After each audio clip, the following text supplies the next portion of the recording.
আর ওই রুমের ভিতরে আপনার অনেক লেখা, ওয়ালের মধ্যে খোদাই করে লিখছে। আমার মনে হচ্ছে যে এখানে কত লোককে যে রাখা হয়েছে এটা অনুভব করার মতো না। এক একজনের লেখার হাতের স্টাইল এক এক রকম। আমাকে ডিজিএফআই ধরে নিয়ে আসছে, আমাকে ডিজিএফআই অ্যারেস্ট করছিল বাড়ি থেকে, এরকম অনেক লেখা। আর অনেকে আবার নাম্বার লিখে রাখছে যে যদি সম্ভব হয় আমার পরিবারকে কেউ বললেন যে আমাকে যেন খোঁজ করে, আমাকে সরকার এখানে এইভাবে বন্দি করে রাখছে।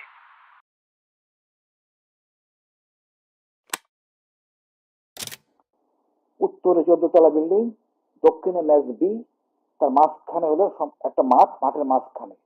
এর ঠিক পূর্ব পাশে হলো লগরিয়া হেডকোয়ার্টার, স্টেশন হেডকোয়ার্টার এবং এনসির অফিস। পশ্চিম পাশে হলো এমটি শেড, ডিজিএফআইয়ের এমটি শেড, এবং উত্তর পূর্ব কোণে হলো ডিজিএফআইয়ের মসজিদ। এই গুম হাউসটার ছদ্ম নাম হলো আয়নাঘর।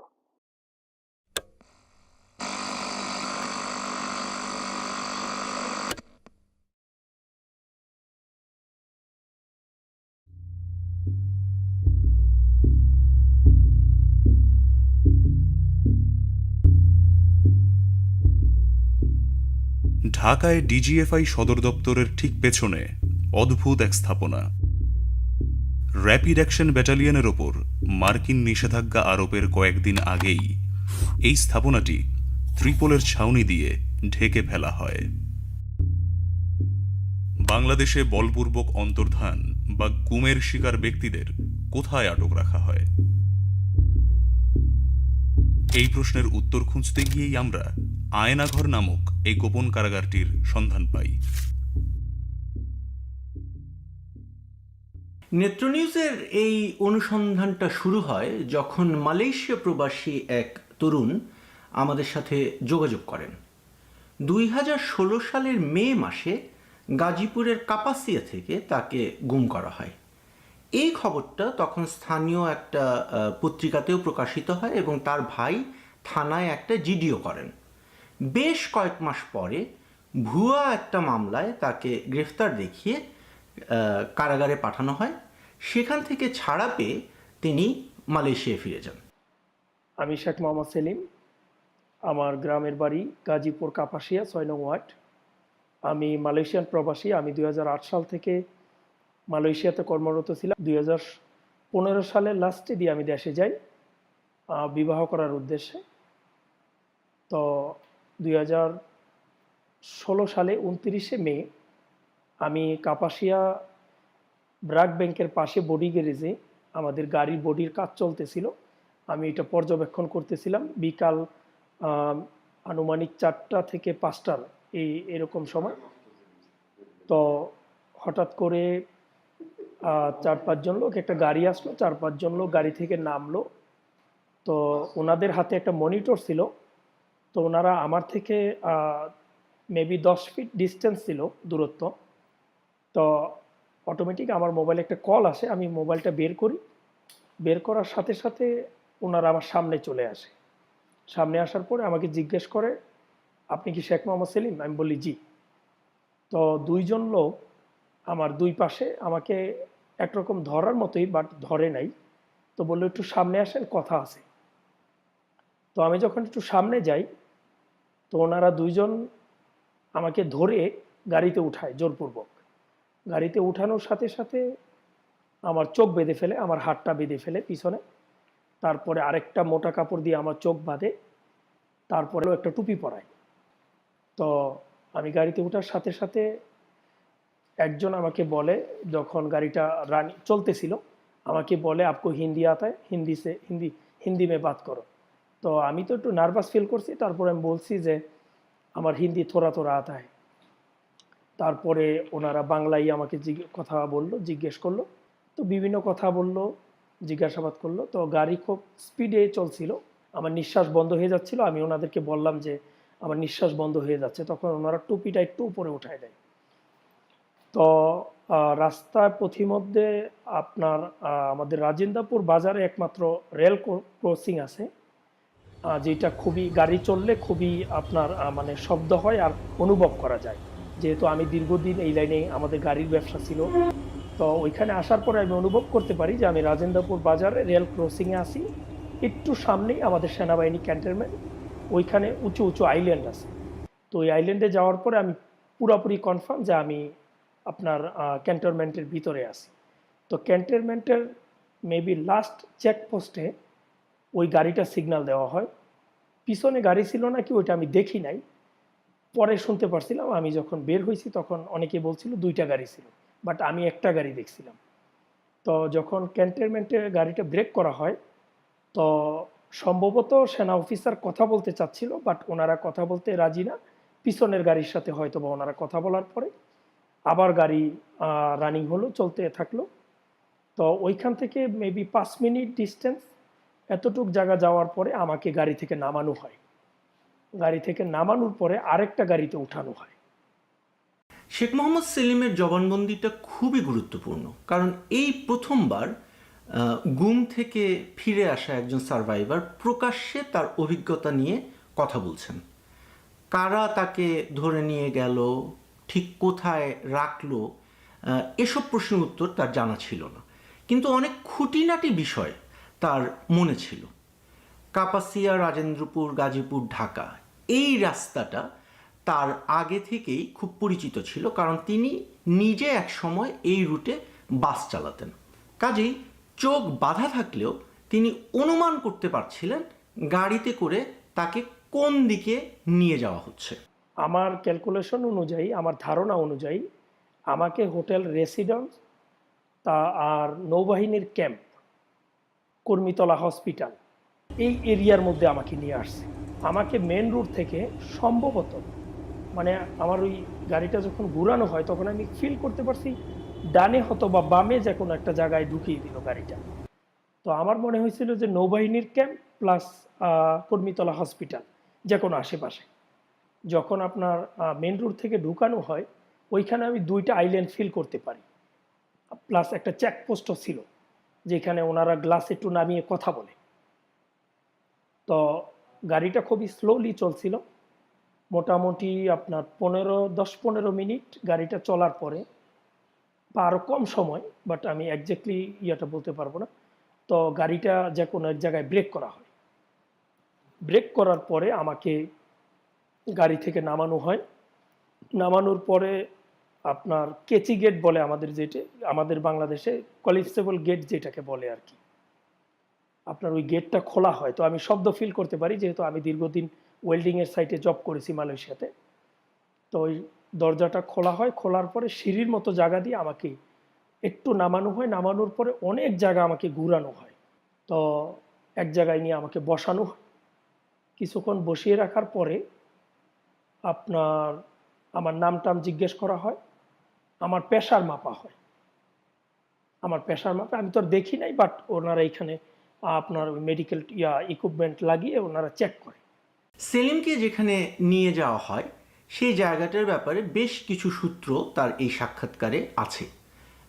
রাফ একটা লোকেশন, কলাপসিবল গেট, প্রেশার মাপার বিষয়টা, তাকে সেখানে এনার্জি প্লাস বিস্কুট খেতে দেওয়া হয়েছে, মাম পানির বোতল দেওয়া হয়েছে, যে সেলগুলোতে তাকে রাখা হয়েছে সেগুলোর বর্ণনা, ওইখানে বিকট শব্দে এক্সস্ট ফ্যান চলতো, সাউন্ড বাজানো হতো ইত্যাদি। এক জায়গায় তিনি বলেছেন তিনি ভোরের দিকে একটা বিমানের ওঠানামার কম্পন টের পেতেন, যা থেকে বোঝা যায় যে ওই গোপন বন্দিশালার আশেপাশে একটা এয়ারপোর্ট বা এয়ারফিল্ড ছিল। সবচেয়ে বড় সূত্রটা হলো তাকে যে সেলে রাখা হয়েছিল সেখানেই অন্য বন্দিরা ওয়ালের মধ্যে খোদাই করে ডিজিএফআই এর কথা লিখে রেখেছিলেন।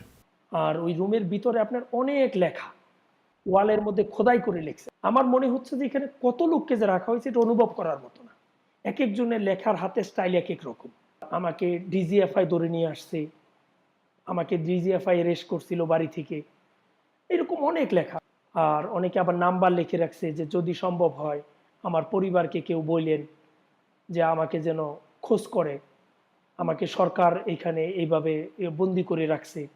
সেলিমের ইন্টারভিউ থেকে নেওয়া সূত্রগুলো ধরে আমরা র্যাব, পুলিশ এবং ডিজিএফআই এর বেশ কয়েকজন অফিসারের সাথে কথা বলি। তাদের মধ্যে কয়েকজন আমাদের বর্ণনা শুনে এই স্থাপনাটা চিনতে পারেন এবং তারা আমাদেরকে বলেন এই গোপন কারাগারটির নাম হলো আয়নাঘর। এই কারাগারটিতে প্রায় 30টির মতো সেল আছে এবং বেশ কয়েকটি সাউন্ড প্রুফ ইন্টারোগেশন রুম আছে যেখানে বন্দীদের নির্যাতন করা হয়। এখানে আটক ছিলেন বা এখনো আটক আছেন এমন কয়েকজন বন্দীদের বিষয়ে আমরা জানতে পেরেছি। এদের মধ্যে একজন হলেন লেফটেন্যান্ট কর্নেল হাসিনুর রহমান। আমার নাম লেফটেন্যান্ট কর্নেল মোহাম্মদ হাসিনুর রহমান, বীর প্রতীক। সেনাবাহিনীতে 28 বছর চাকরি করেছিলাম, তারপর বরখাস্ত।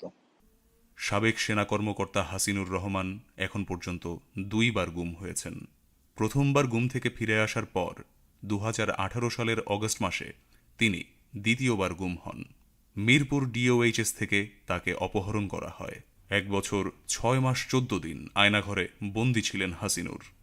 আমি যেহেতু আগে চাকরি করছি ঢাকা শহরে, মিলিটারি পুলিশের অফিস অফিসার ছিলাম আর্মি এমপি ইউনিটের, তা আমি এলাকাটা চিনে ফেলি, স্থানটাও চিনে ফেলি।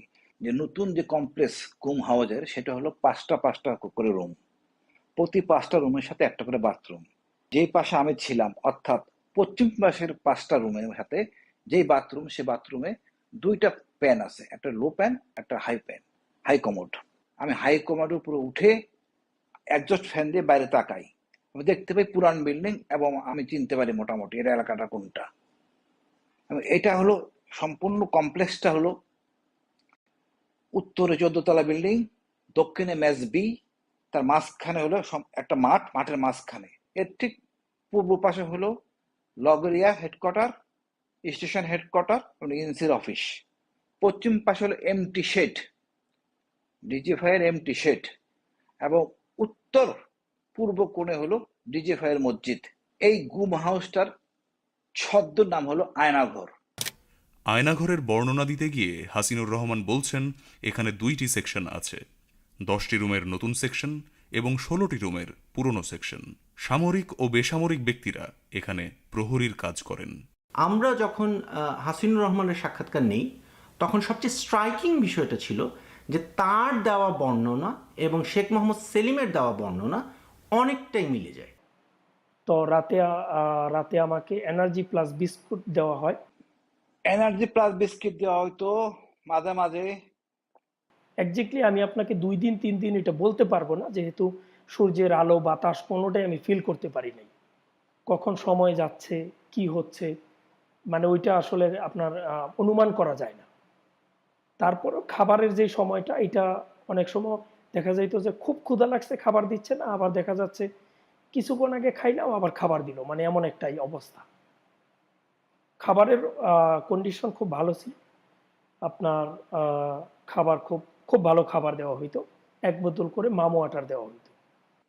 নর্মাল আমাদের যে মামের বোতলগুলি আছে, যেগুলি, এই বোতলগুলি দিত। একটা বিমান ল্যান্ড করতো, মানে বিমানের মতো একটা শব্দ হইতো, আমার মনে হচ্ছিল যে বিমানটা ল্যান্ড করে। তার সাথে কিন্তু রানওয়ে, যে তেজগাঁও রানওয়ে বলে, তো ওইখানকার নর্মাল রুটিন প্লেন, এয়ারফোর্সের বা আর্মি এভিয়েশনের সেসনাগুলি উদ্যয়ন বা নামার জন্য এই শব্দগুলি শোনা যেত। আর ফ্যান বন্ধ করলে, আপনাকে আরেকটা জিনিস বলি, অনেক লোকের কান্নার শব্দ আসে, কিন্তু ওইটা ফ্যান ছাড়া থাকা অবস্থায় বোঝা যায় না। ফ্যানটা বন্ধ করলে কান্নার শব্দ শুনতে পাই। আর যখন টয়লেটে নিয়ে যায় তখনও ওনাদের কান্নার শব্দ শোনা যায় না। কারণ হলো ওই সময় আপনার ফ্যান বাইরে, আপনার রুম থেকে যখন আমাদেরকে বের করতো চোখ বেঁধে, ওইখানের শব্দটা আরো বিকট হইতো। কোনো কিছু যাতে শোনা না যায় এবং ভিতরে কোনো শব্দটা বাইরে না যায়, এটা বড় একজস্ট ফ্যান ইউজ করে, খুব বড় বড়। যেমন ওই প্রতি 5টা রুমের সাথেই 2টা একজস্ট ফ্যান, অর্থাৎ ওই 10টা রুমের সাথে 4টা একজস্ট ফ্যান, যাতে কোনো শব্দ ভিতর থেকে বাইরে না যায়, বাইরের শব্দ ভিতর থেকে ভিতরে না আসে। ওই রুমটা আপনার খুব ভিতরের জায়গাটা সম্ভবত 10 ফিট স্কোয়ার হবে, খুব উঁচা। আর রুমে আপনার কোনো জানালা নাই, একটাই দরজা, আপনার একটা গ্রিলের দরজা আর একটা কাঠের দরজা, একটা এক্সজস্ট ফ্যান আছে উপরে, আর উপরে একটা মাত্র লাইট ছিল একেবারে উপরে ছাদের মধ্যে। 16 রুমের কমপ্লেক্সটা খুব পুরানো আমলের, অনেক পুরো। আমি 90 সালে ছিলাম আর্মি এমপিতে অফিস অফিসার হিসেবে, তখন আমি এটা এরকমই দেখি। এটা উচ্চতা 18 ফিট, দেওয়ালগুলি মসৃণ, প্রত্যেকটা রুমের সাথে একটা করে লাইট আছে এবং একজস্ট ফ্যান আছে একটা করে। এর পার্থক্য হলো নতুন রুমের সাথে এটার বড় বড় মোটা মোটা শিক, যেটা নতুন রুম করা হয়েছে একটা শিকটি একটু তুলনামূলকভাবে চিকন, লোহার দরজা, তারপরে হলো আপনার বড় কাঠের দরজা, কাঠের দরজার মাঝখান দিয়ে আছে আপনার ছিদ্র, যা দিয়ে দেখা যায় ভিতরে কে কি করে বা কি করতেছে ইত্যাদি। বাংলাদেশের সামরিক বাহিনীর সাথে সম্পৃক্ত একজন কর্মকর্তার মাধ্যমে আয়নাঘরের কিছু ছবি আমরা সংগ্রহ করেছি। আমাদের সংবাদ সূত্রের গোপনীয়তা ও নিরাপত্তার জন্য এই ছবিগুলো কখন কিভাবে তোলা হয়েছে তা আমরা প্রকাশ করছি না। আয়নাঘরের বন্দীদের এই রুমগুলোতেই রাখা হয়। নর্থ সাউথ বিশ্ববিদ্যালয়ের শিক্ষক মুবাশ্বের হাসান সিজার গত ৭ নভেম্বর ক্লাস শেষে বসুন্ধরার ক্যাম্পাস থেকে বেরিয়ে আগারগাঁওয়ের আইডিবি ভবনে যান তিনি। সেখান থেকে বের হবার পর নিখোঁজ হন মুবাশ্বের। সামরিক সূত্রের মাধ্যমে আয়নাঘরের বন্দীদের যে তালিকা আমরা পেয়েছি, সেখানে নর্থ সাউথ বিশ্ববিদ্যালয়ের শিক্ষক মুবাশ্বের হাসানের নাম আছে। তিনি গুম হওয়ার কিছুদিন পর ভারতের দ্য ওয়্যার একটি আর্টিকেল প্রকাশ করেছিল, যেখানে বলা হয়েছিল যে ডিজিএফআই তাকে ধরে নিয়ে গেছে। এছাড়াও সাবেক অ্যাম্বাসেডর মারুফ জামান এবং ব্যবসায়ী অনিরুদ্ধ রায়কেও এখানে বন্দী করে রাখা হয়েছিল। আয়নাঘরের বর্তমান বন্দীদের মধ্যে আছেন জামায়াত নেতা মীর কাসেম আলীর ছেলে মীর আহমেদ বিন কাসেম এবং গোলাম আজমের ছেলে আবদুল্লাহিল আমান আজমি। এই দুজনকে নিজের চোখে আয়নাঘরে দেখেছেন এমন কর্মকর্তাদের সাথে আমাদের কথা হয়েছে। Soon after the Holy militant incident, 3 men were picked up in a short period of time in August 2016. The first one was the son of Salahuddin Qaeda Chowdhury. Then there was the son of Amir Qasim Ali. Both of those men had been convicted, or about to be convicted in the International Crimes Tribunal. And the third one was Brigadier General Azmi, who was the son of Ghulam Azam, who'd also been convicted at the International Crimes Tribunal, but hadn't been executed. And in all 3 incidents, there was clear eyewitness testimony to clearly substantiate that they were picked up by law enforcement agencies. And immediately after each of them were picked up, the state agencies refused to acknowledge that they had done that. Effectively, they were secretly detained from the point at which they were detained. They hadn't been formally arrested. They weren't brought before the court. A few months after the 3 men were picked up and their whereabouts remained unknown and they're assumed to have been secretly detained, I managed to speak to a close associate of the Prime Minister, an individual who was in a position to have conversations with the Prime Minister and know about some of these kinds of secret dealings that took place. And he confirmed to me that these 3 men had been picked up by DGFI, a military intelligence agency, and were in secret detention, although he was unclear of exactly the whereabouts of these men right now. But he understood that at some point in time, they had been taken to the military interrogation unit, or he wasn't entirely sure of the exact name, but that's what he said. And they were definitely picked up at the behest of DGFI, having persuaded Sheikh Hasina what he called a cock and bull story, a concocted story, that somehow that these men were involved in militant activities and that they needed to be taken out effectively. সাধারণত এই 10 রুমের জন্য 2 জন লোক duty করে, আর 16 রুমের জন্য 2 জন duty করে। এই ডিউটির কাজ হলো 3 বেলা রুটিন ওয়াইজ বাথরুমে নেওয়া হয়। সকালে সাধারণত ডিউটি শুরু হয়, সকালের ডিউটিটা 4টা থেকে শুরু হয়, 8টা পর্যন্ত 4 ঘন্টা করে ডিউটি করে প্রহরীগুলি। একদিন সকালে, যেহেতু আমি মোটামুটি 10 জনের মধ্যে মোটামুটি একটু সম্মানী লোক, আমাকে ওই বাথরুমে নেবে, তা আমাকে নেওয়ার জন্য নিয়ে গেলেই ইতিমধ্যে বাথরুমের ভিতরে ছিল আরেকজন। তার দরজাটা খোলা হয়, আমি তখন দাঁড়ায় আছি, দাঁড়ায় দেখতেছি দরজাটা খোলা হচ্ছে, এবং ব্রিগেডিয়ার আজমিকে আমি দেখে ফেলি হাই কমান্ডের ওখানে। তখনও তার চোখ বাঁধা হয় নাই, মুখটা খোলা। তখন আমাকে সরে নেওয়া হয়। তা আমার বুঝতে আর বাকি থাকে না যে এখানে ব্রিগেডিয়ার আজমি থাকে। পরবর্তীতে আমি ওখানকার একটা ছেলের সাহায্য নিয়ে সমুদয় ব্যাপারটা বিস্তারিত জানি যে ব্রিগেডিয়ার আজমি ওখানে আছেন। আয়নাঘরে বন্দী ছিলেন এমন আরও 2 জনকে আমরা শনাক্ত করতে পেরেছি। এদের মধ্যে একজন হলেন বাড্ডা লিটন, যার সাথে সেলিমকে একই ঘরে রাখা হয়েছিল। দ্বিতীয়জন হলেন ইংলিশ মিডিয়াম স্কুলের একজন টিচার, যিনি সেলিমের পাশের ঘরে ছিলেন। তৃতীয় আরেকজন হলেন বংশালের যুবদল নেতা সোহেল, যার সাথে সেলিমের কথা হয়েছিল, কিন্তু তাকে আমরা পুরোপুরি শনাক্ত করতে পারিনি। ওই দিনকা খুব মারধর করার পরে আমাকে আর ওই রুমে নিয়ে যাওয়া হয় নাই, আমাকে আপনার আরেকটা রুমে নিয়ে যায়, অনেক দূর হাঁটায় নিয়ে যায়। অনেক দূর হাঁটানোর পর একটা রুমে নিয়ে যায় যেখানে প্রচণ্ড গরম ফিল করি প্রথম অবস্থায়। তো ওই রুমে যাওয়ার পরে আমি একজন ব্যক্তিকে দেখতে পাই। তো প্রথম অবস্থায় উনি ওনার নাম বলেন, উনি খুব চুপচাপ ছিলেন, একেবারে চিকন ছিলেন, আর ওনার শরীরের সামলা ছিল, লম্বা চূড়া। তো সম্ভবত অনেকটা সময় যাওয়ার পরে উনি ওনার পরিচয় দিল যে আমার নাম লিটন, আমার বাড়ি বাড্ডাতে। উনি বাড্ডা লিটন।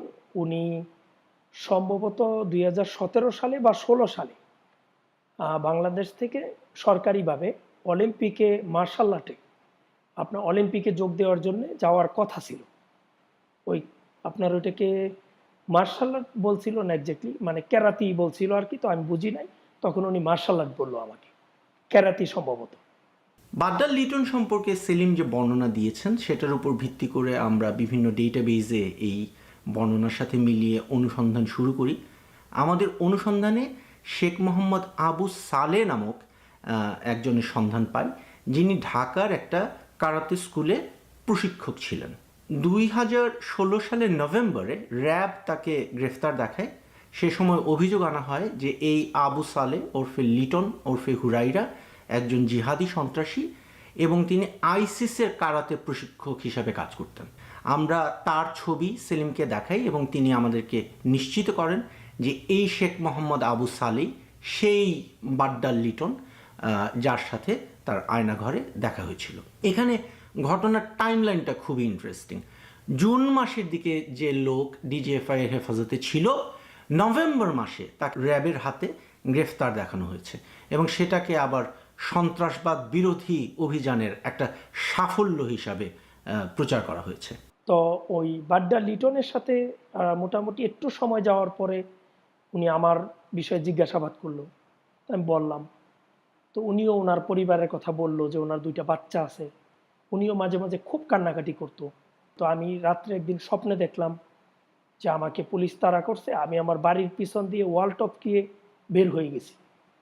তো আমি এটা ওনাকে বলি। উনি আবার ওই যে আমার বাম পাশে যে ব্যক্তি ছিল ওনার সাথে ওই ফ্যান বন্ধ করার অবস্থায় কথা বলল। ওনার সাথে বলল যে সেলিম একটা স্বপ্ন দেখলো, তো তো উনি বলল যে এটা তো খুব ভালো সংবাদ, উনি খুব দ্রুতই মনে হয় মুক্তি পাবে। তো তখন উনি বলল যে টয়লেটের মধ্যে সব টয়লেটে, উনি বলছে যে ওনাকে যেই টয়লেটে নিয়ে গেছে ওইখানে উনি ওনার আম্মার নাম্বারটা লিখে রাখছিল। তো নাম্বারটা আমার এখনো মনে আছে। আমি কি নাম্বারটা বলবো আপনাকে? 017-140। ওই লিটন আর ওই ব্যক্তি কথা বলতো, আপনার নির্দিষ্ট একটা সময় আপনার ফ্যানটা একেবারেই বন্ধ করে দেওয়া হয়, একেবারেই নিঝুম হয়ে যায়, মনে হচ্ছিল যে আপনি পৃথিবী থেকে আলাদা কোনো জায়গায় আছেন, কোনো শব্দ নেই, একেবারেই নিঝুম হয়ে যায়। এটা নির্দিষ্ট মেবি আপনার 30 মিনিট 40 মিনিটের জন্য এই সময় কথা বলতো। তারা ওয়ালের মধ্যে আঘাত করতো, আঘাত করার পরে ওই পাশ থেকে কথা বলতো। ওনারা দরজার সামনে দাঁড়িয়ে, লিটন দরজার এখানে দাঁড়িয়ে ওনার সাথে কথা বলতো। মানে আমি যখন ওই স্বপ্নের ব্যাখ্যা বললাম, তো উনি বলছে যে হয়তো উনি খুব দ্রুত ছাড়া পাবে। তো আমার নাম্বারটা টয়লেটে লেখা আছে, সব টয়লেটে। উনি বলছে যে সব টয়লেটে ওনার নাম্বার উনি লিখে রাখছে। তো আমি অনেক টয়লেটে ওনার নাম্বার দেখছি। তো উনি তখন বলল যে ওনার মা যেন সরকারের উচ্চ পর্যায়ের কর্মকর্তাদের সাথে যোগাযোগ করে, ওনাকে কাফরুলের আশেপাশে কোথাও রাখা হয়েছে। উনি ওই লিটন আমাকে বলছে যে উনি ইংলিশ মিডিয়াম স্কুলের একজন টিচার ছিলেন, এতটুকুই। মালয়েশিয়াতে আসার পরে আমি ওই নাম্বারে কল দিই, একজন বুড়া মহিলার সাথে আমার কথা হয়। উনি খুব কান্নাকাটি করে এবং আমাকে রিকোয়েস্ট করে আমি যেন ফোন না দিই। বললো যে আপনি যে ফোন দিয়েছেন আপনি তো বিপদে পড়ে যাবেন। তো আমি বললাম যে কেন? বলছে যে আমাদের বাসার নাম্বার সব নাকি, ওনার বাসার নাম্বার নাকি সব গভর্নমেন্টের আওতায় ট্যাকিং করা নাকি। উনি এটা বললো আমাকে। তো আমি বলছি যে আমি দেশের বাইরে থেকে, আর আমি তো কোনো অপরাধী না, আমার ভয় পাওয়ার কোনো কারণ নাই। সেলিম যে নাম্বারটাতে কল করে ওই ইংলিশ মিডিয়াম টিচারের মায়ের সাথে কথা বলেছিলেন, সেই নাম্বারটাতে আমরাও কল করি এবং নিশ্চিত হই যে সেটা তেহজিব করিমের মা মুমতাজ করিমের নাম্বার। 2016 সালের মে মাসে ঢাকা বিমানবন্দর থেকে তেহজিব করিম নিখোঁজ হন। 3 বছর পর 2019 সালের মে মাসে তাকে গ্রেফতার দেখিয়ে আদালতে হাজির করা হয় এবং অভিযোগ আনা হয় যে তিনি জিহাদি সন্ত্রাসবাদের সাথে জড়িত ছিলেন। আমরা ধরে নিচ্ছি যে এই এতগুলো দিন তিনি রাষ্ট্রীয় হেফাজতে গুম ছিলেন। এখানে একটা প্যাটার্ন লক্ষণীয়। একজন মানুষকে তুলে নিয়ে গিয়ে গুম করে রাখা হচ্ছে এবং কয়েক মাস বা কয়েক বছর পরে তাকে আদালতে হাজির করে বলা হচ্ছে যে তিনি জিহাদি সন্ত্রাসবাদে জড়িত। শেখ মোহাম্মদ সেলিমের ক্ষেত্রেও এটা ঘটেছে। 2016 সালের আগস্ট মাসে তাকে আদালতে হাজির করা হয় এবং বলা হয় যে তিনি একটা নিষিদ্ধ ঘোষিত সংগঠনের সদস্য, যেটা স্পষ্টতই একটা বানোয়াট অভিযোগ। কিন্তু তাকে কেন প্রথমত গুম করা হলো সেই রহস্যটাও আমরা সমাধান করতে পেরেছি। তো সম্ভবত একেবারে সকালবেলা ফজরের সময় মনে হয় ওনারা আমাকে ওইখান থেকে চোখ টোক বেঁধে জিজ্ঞাসাবাদের জন্য নিয়ে যাওয়া হয়। তো ওইখানে আমাকে একজন মহিলা জিজ্ঞাসাবাদ করে। তো উনি আমাকে জিজ্ঞাসাবাদ করলো আমার নাম, আমার টোটাল পরিচয়, আমি কি করি। সম্ভবত ISIL বা ISL পাকিস্তানের একটা গোয়েন্দা সংস্থার কথা আমাকে জিজ্ঞেস করলো। তো বললো যে পাকিস্তানের ISL ওইটার সদস্য নাকি আমি। তো আমি বলছি যে আমি এটার নাম শুনি নাই কোনোদিন। তো পরে ওনারা আমার বয়সটা নিয়ে, মানে আমার নাম জিজ্ঞেস করলো, আমি বললাম শেখ মোহাম্মদ সেলিম। তো আমার পিতার নাম, তো ওইটা অনেকবার আমাকে জিজ্ঞাসা করলো। তো পরে ওনারা মানতে চাচ্ছিল না যে আমার জন্ম তারিখ 1/1/1990। তো ওনারা আমাকে ওই সময় মাস শুরু করে, আপনার মানে কোন দিক থেকে বাড়ি দেয় আমি অনুভব করতে পারিনি, বাট ডানে বামে, মানে আমি এদিকে কাইতে হলে ওইদিকে বাড়ি দেয়, পায়ে বাড়ি দেয়, ডান পাশে বাম পাশে, খুব জোরে জোরে মারে। তো আমিও খুব কান্নাকাটি করি, সব বিষয়ে জিজ্ঞাসাবাদ করে। তো আমার একটু চুপ করে রইল ওনারা। ওই মহিলা হঠাৎ করে জিজ্ঞেস করলো, শেখ মোহাম্মদ সেলিম? আমি বললাম জি। বলল যে আপনি কখনো পঞ্চগড় গেছেন? আমি বললাম যে না। তারপরে জিজ্ঞেস করলো যে আমাকে সম্ভবত আপনার গোপালগঞ্জের যে কোনো একটা এরিয়ার নাম বলল, যে আপনি গোপালগঞ্জ সম্ভবত কি জানি কোতোয়ালিপাড়া হয়তো এরকমই একটা নাম হইতে পারে, যে ওইখানে আমি নাকি বোমা পুঁতে রাখছিলাম শেখ হাসিনাকে হত্যা করার জন্য। আমি বলছি যে না, আমি ওই এলাকাতে কখনো যাইনি। তো ওনারা কেমন জানি মানতেছিল না যে আমি, আমার বাড়িটা কাপাসিয়া 6 নং ওয়ার্ডে। আমরা যেটা ধারণা করছি, সেলিমের কেসটা একটা মিস্টেকেন আইডেন্টিটি বা ভুল পরিচয়ের কেস ছিল। জিজ্ঞাসাবাদের সময় তাকে বলা হয়েছে যে তিনি শেখ হাসিনার উপর হামলার সাথে জড়িত ছিলেন। শেখ মোহাম্মদ সেলিম তার আসল নাম নয়, তার বয়স আসলে অনেক বেশি ইত্যাদি। এই বক্তব্যগুলোর বিপরীতে অনুসন্ধান চালিয়ে আমরা আরেকজন মানুষের সন্ধান পাই যার নাম মোহাম্মদ ইকবাল হোসেন। 2021 সালের ফেব্রুয়ারিতে এই ইকবাল হোসেন গ্রেফতার হন বা তাকে গ্রেফতার দেখানো হয়। সে সময় র্যাব এবং বিভিন্ন গোয়েন্দা সংস্থা বরাত দিয়ে পত্রপত্রিকার যে রিপোর্টিংয়ে বলা হয় ইকবাল হোসেন হরকাতুল জিহাদের সদস্য এবং তিনি 21শে আগস্টের গ্রেনেড হামলার সাথে জড়িত ছিলেন। ইকবাল একসময় মালয়েশিয়ায় ছিলেন এবং সেখানকার ভুয়া কাগজপত্রে তার নাম ছিল সেলিম। আমরা আরও যেটা দেখি, তাকে ধরার জন্য গাজীপুর ও সাভারে অভিযান চালানো হয়েছে বেশ কয়েকবার। সুতরাং আমাদের মূল্যায়ন হলো ইকবাল হোসেনকে আটক করতে গিয়েই শেখ মোহাম্মদ সেলিমকে আটক করে ডিজিএফআই। পরবর্তীতে তারা তাদের ভুলটা বুঝতে পারে এবং সেলিমকে ডিবি পুলিশ বা সিটিটিসির হেফাজতে পাঠিয়ে দেয়। শেখ মোহাম্মদ সেলিমের নারকীয় অভিজ্ঞতার এখানেই শেষ নয়। সিটিটিসির হেফাজতে হস্তান্তর করার পরে তাকে ঢাকার মিন্টো রোডের ডিবি কার্যালয়ে নিয়ে যাওয়া হয়। সেখানে তার অভিজ্ঞতার বর্ণনা থাকছে এই প্রতিবেদনের দ্বিতীয় পর্বে। পর্বটি দেখতে চোখ রাখুন নেত্র নিউজের ইউটিউব চ্যানেলে। নেত্র নিউজের এই অনুসন্ধানে প্রাপ্ত তথ্যগুলো নিয়ে আমরা কথা বলেছি হিউম্যান রাইটস ওয়াচের সাউথ এশিয়া ডিরেক্টর মীনাক্ষী গাঙ্গুলির সাথে। In our work on enforced disappearances, obviously we've known that there are these secret sites. It is still devastating to know that it exists with the full knowledge of the military, in the military compound. And we hope that very quickly now, there is an investigation, not only on this site, but on others. The people that are being held here, and so many have been held here for years, their families are still waiting for them to come home, should be immediately released. And then there should be a proper investigation into who's responsible. বাংলাদেশের সামরিক বাহিনীর সাথে সম্পৃক্ত একজন কর্মকর্তা আমাদের নিশ্চিত করেছেন যে আয়নাঘর নামক গোপন কারাগারটির পরিচালনার দায়িত্বে আছে ডিজিএফআই এর counter terrorism intelligence bureau CTIB. 2016 সাল থেকে এখন পর্যন্ত বাংলাদেশ সেনাবাহিনীর ব্রিগেডিয়ার জেনারেল র্যাঙ্কের 4 জন কর্মকর্তা সিটিআইবির পরিচালক পদে ছিলেন। এই সময়কালে ডিজিএফআই এর মহাপরিচালক পদে দায়িত্বে ছিলেন মেজর জেনারেল র্যাঙ্কের 4 জন কর্মকর্তা। নেত্র নিউজের পক্ষ থেকে এই অনুসন্ধানের বিষয়ে ডিজিএফআই এর বক্তব্য চেয়ে সংস্থাটির মুখপাত্রের সাথে যোগাযোগ করা হলেও তিনি কোনো বক্তব্য দেননি। ভাই ভালো আছেন? ভাই আপনার কাছে তো আসলে কোনো কিছু দাবি করি না, শুধু একটাই চাওয়া, একটাই দাবি, যে আমাদের এই নিউজটা যেন এমনভাবে উপস্থাপিত হয় জনসাধারণের সামনে বা ওয়ার্ল্ডের সামনে, এমনভাবে উপস্থাপিত হয় যাতে করে এই বাংলাদেশে যতগুলা মানুষ গুম হয়েছে, যতগুলা মানুষ ক্রস ফায়ারে আসামি হয়েছে, মারছে তাদেরকে, যারা এখনো গুম আছে, এই মানুষগুলার ভাগ্যের যেন একটা পরিবর্তন আসে, আর ভবিষ্যতে যেন এমন বিপদে বা এমন নির্যাতন নিপীড়নের শিকার যেন বাংলাদেশের কোনো মানুষ না হয়। আপনার কাছে আমার এটাই চাওয়া।